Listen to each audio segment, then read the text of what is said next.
The Shadow of the Forgotten Kingdom. Once upon a time, in a land far beyond the mountains, there was a forgotten kingdom shrouded in mystery. It was said that the kingdom had once been a place of great beauty and prosperity, ruled by a wise and kind king.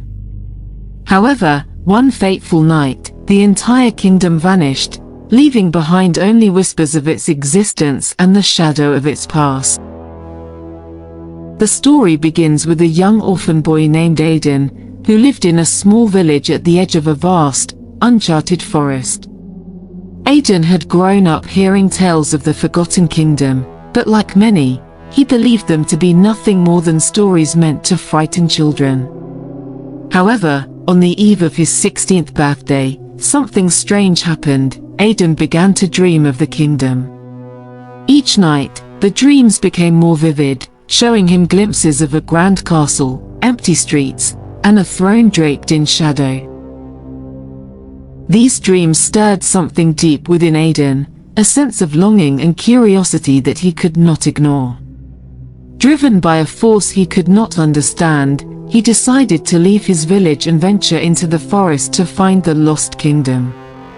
As he entered the forest, the air grew cold, and the trees seemed to stretch taller, blocking out the sunlight. The path was narrow and winding, but Aiden pressed on, determined to uncover the truth behind his dreams. After days of traveling, Aiden came upon an ancient, crumbling bridge that spanned a dark, mist-covered river. As he crossed the bridge, the mist seemed to whisper secrets in his ears, urging him to turn back, but Aiden refused to listen. On the other side, he found himself standing before a towering gate made of black iron, adorned with intricate carvings of strange, unearthly creatures. The gate was slightly ajar, and beyond it lay the Forgotten Kingdom. Aiden hesitated for a moment, but then, with a deep breath, he pushed the gate open and stepped inside. The kingdom was exactly as he had seen in his dreams, silent, desolate, and cloaked in shadow. The buildings were ancient and crumbling, with ivy creeping up their walls, and the streets were covered in a thick layer of dust. As Aiden walked through the empty streets, he felt as though the shadows were watching him, following his every move. He soon arrived at the castle, its grand facade marred by time and neglect. The doors to the castle were heavy and ornate, and with some effort, Aiden managed to push them open. Inside, the castle was eerily silent, with only the sound of his footsteps echoing through the vast halls. He wandered through the corridors, past faded tapestries and broken statues, until he reached the throne room. The throne room was immense, with high ceilings and walls lined with towering windows. But the windows were dark, and no light shone through them. At the far end of the room, Aiden saw the throne he had seen in his dreams, an imposing chair carved from black stone, draped in shadow. As he approached the throne, the shadows seemed to shift and move, almost as if they were alive. When Aiden stood before the throne, he heard a voice, soft, ancient, and full of sorrow. "Why have you come, child of the light?" the voice asked. Startled, Aiden looked around, but there was no one else in the room. The voice seemed to come from the shadows themselves. I had dreams," Aiden stammered, "dreams of this place. I had to know if it was real." The shadows around the throne began to coalesce, forming the shape of a tall, cloaked figure with glowing, hollow eyes. "It is real, but it is also cursed," the figure said, its voice heavy with sadness. "I was once the king of this land, but I was betrayed by those I trusted. My kingdom fell into darkness, and I with it. Now I am bound to this throne, a shadow of my former self." Aiden felt a chill run down his spine.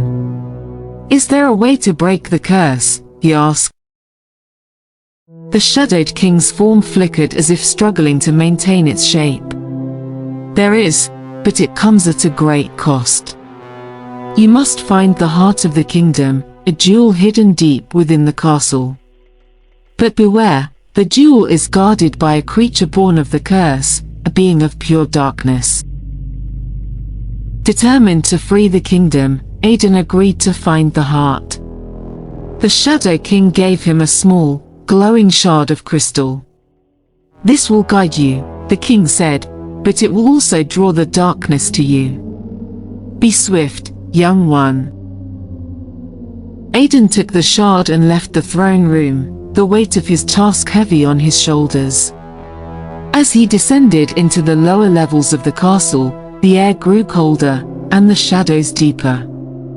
The shard glowed faintly, lighting his path, but Aiden could feel the presence of something lurking in the darkness.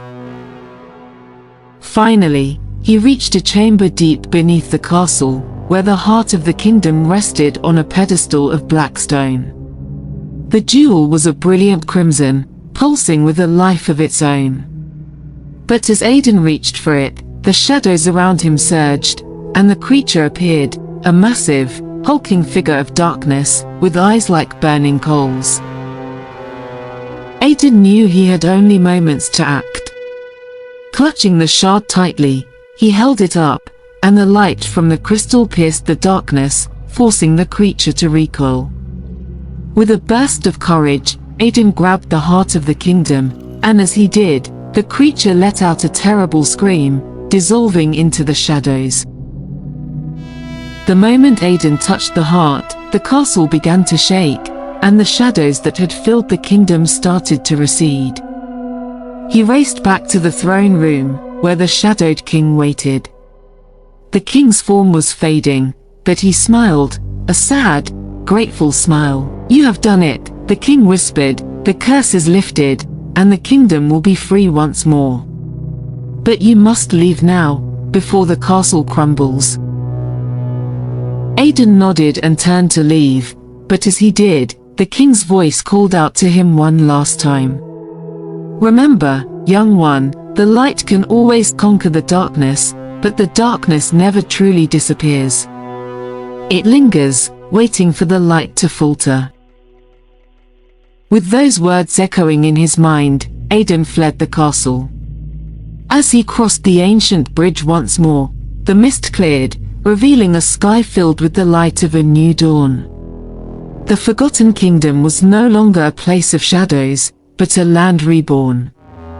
And though Aiden returned to his village, he knew that a part of the darkness would always remain within him, a reminder of the night he dared to face the shadow of the Forgotten Kingdom.